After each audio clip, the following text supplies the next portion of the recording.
Assalamualaikum dan selamat sejahtera.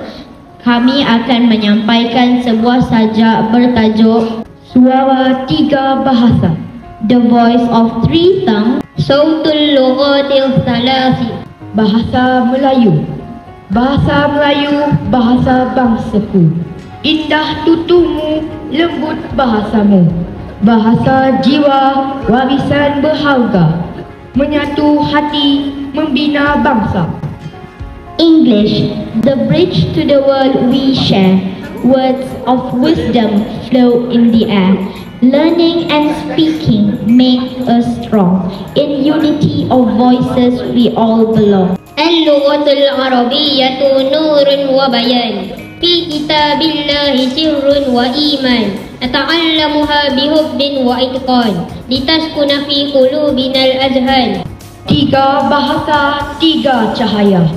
Menyinari minda, membina jiwa.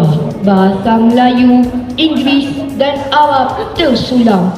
Mengikat persahabatan, menebar salam. Together we speak, together we grow. Through words of beauty, let our hearts glow.